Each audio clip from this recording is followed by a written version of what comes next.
Okay, so deflection due to self weight. Okay, कि deflection self weight के कारण क्या होगा। ओके, हर बॉडी की सेल्फ वेट होती है, उसके कारण वो खुद अपने वेट के कारण, ग्रेविटी के कारण जो लगेगा उस पर, उसके कारण वो थोड़ा डिफ्लेक्ट होगा, तो वो हम कैलकुलेट करेंगे। तो फर्स्ट हमने ले लिया प्रिज्मेटिक बार। प्रिज्मेटिक बार यानी कि नथिंग, सर्कुलर, ट्रायंगुलर, रेक्टेंगुलर जो भी हो सकता है, बट वो it should be prismatic, like it should have the same cross section throughout when it is hanging. okay, so suppose ये prismatic bar है जो कि यहाँ हैंग कर रहा है एंड इसका हमें सेल्फ वेट के कारण डिफ्लेक्शन निकालना है। इसको ए बी सेक्शन मान लेते हैं, इसकी लेंथ हम ले लेते हैं, ए ले लेते हैं, and suppose area of cross section A है। Then gamma is unit weight. So unit weight सबसे पहले हम मान लेते हैं कि इसका यूनिट वेट है गामा। एंड देन यहाँ पे हमें क्रॉस सेक्शन कट करते हैं at a distance x from bottom. अब यहाँ बॉटम से काम करना है भाई, याद रखना, क्योंकि इसका बहुत इंपॉर्टेंट यूज़ होगा आगे।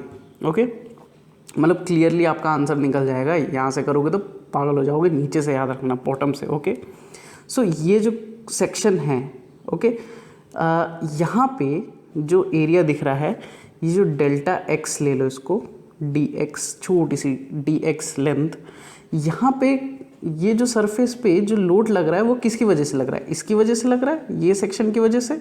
ओके, सपोज इसका वेट है Wx, क्योंकि x डिस्टेंस का है मान लिया।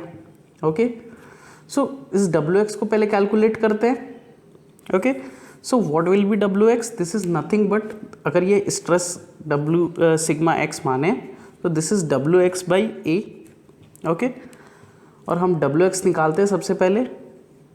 Wx यानी कि weight of the section, this is nothing but gamma unit weight into area into उसकी distance. Okay, gamma self weight था। Okay, gamma is the self weight, area a and what is the length x, x is the length. Okay, so ये इसका wait निकल जाएगा, gamma into x, इसको यहाँ put कर देते हैं। Then this is gamma a x upon a, so this stress sigma x is equal to gamma upon gamma into x. Okay, so यहाँ से हमें हर x की वैल्यू पे स्ट्रेस मिल रहा है, तो क्या मैं एक डायग्राम प्लॉट कर सकता हूँ स्ट्रेस का यहाँ पे? तो यहाँ पे क्या दिख रहा है कि x की वैल्यू अगर 0 पुट कर दूँ तो गामा की वैल्यू भी 0 आती है, यानी कि x इक्वल्स टू 0 पे ये वैल्यू 0 हो गई। ओके, सिमिलरली सेकेंड रिजल्ट क्या आ रहा है कि x की वैल्यू अगर l पुट कर दूँ तो एक गामा इंटू एल आ रहा है, एंड दिस इज मैक्सिमम, इससे ज़्यादा तो आ नहीं सकता।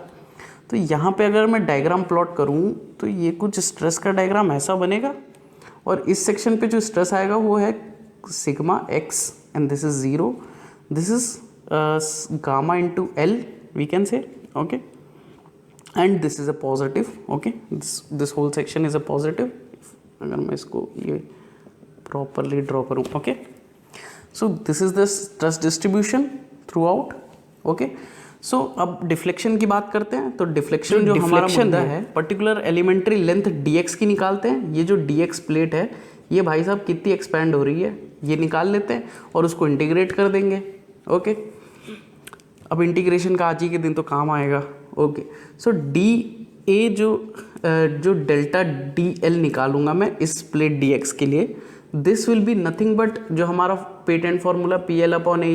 Okay, so this we can write S, अब यहाँ पे तो p की जगह Wx आ रहा है इंटू डी एक्स, उसकी छोटी सी थिक जो ये जो पार्ट है फिर से ड्रॉ कर देते हैं, ये dx है।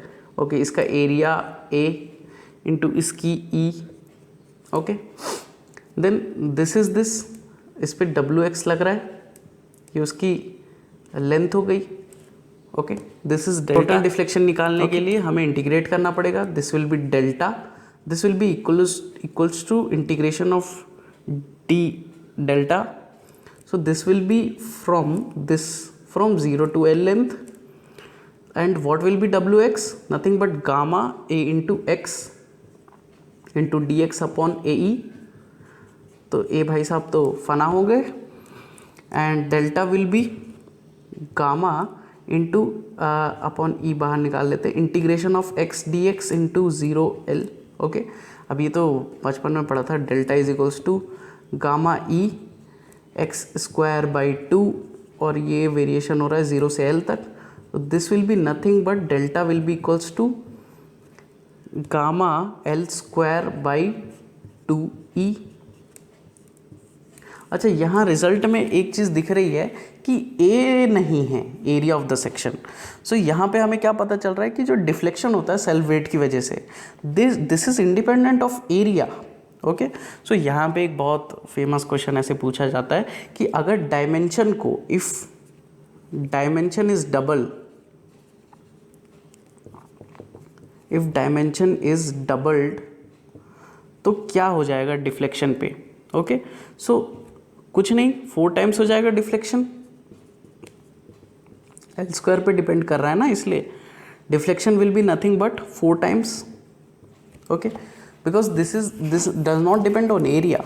ओके, अब यहाँ से एक और रिजल्ट निकालते हैं। जो गामा है this is unit weight. Okay, so अगर मैं इसे टोटल W के टर्म्स में, W is equals to WX is equals to gamma X into A into DX था उस केस में, तो सो यहाँ से हम क्या रिजल्ट निकाल सकते हैं, यहाँ से हम टोटल W निकाल सकते हैं सिमिलरली इसको रिप्लेस करके।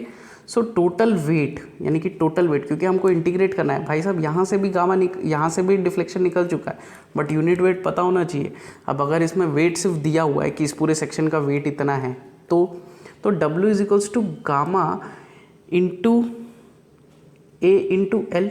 Okay, this we can say, क्योंकि एरिया तो A है, dx की जगह x पुट कर दिए, this will be total area. So यहाँ से डिफ्लेक्शन का फॉर्मूला यहाँ पे W की वैल्यू पुट कर देंगे। So this will be W, यहाँ से W by AL into L square. Okay, this divided by 2E, this will be nothing but delta is equals to WL by 2AE। ये काट छाट के सब आ जाएगा। ओके, सो यहाँ से हमें एक रिजल्ट क्या दिख रहा है कि जो डिफ्लेक्शन होता है सेल्फ वेट की वजह से, ये कुछ PL अपॉन AE के टर्म्स में जैसा दिख रहा है, तो P की जगह W बाई 2 जैसा दिख रहा है। ओके, सो यहाँ पे हम क्या कहेंगे कि जो डिफ्लेक्शन होता है प्रिज्मेटिक बार में, जो डिफ्लेक्शन होता है, आगे भी और जो डिराइव करेंगे उसमें भी कई अलग अलग टाइप के रिजल्ट आएंगे। तो प्रिज्मेटिक बार में जो डिफ्लेक्शन होता है, इट इज़ लाइक कि फ्री एंड पे हमने W बाई 2 का लोड लगा दिया, तो this is equal to the deflection of a concentrated load which is acting at the CG, और उसकी इंटेंसिटी W बाई 2 की है। ओके।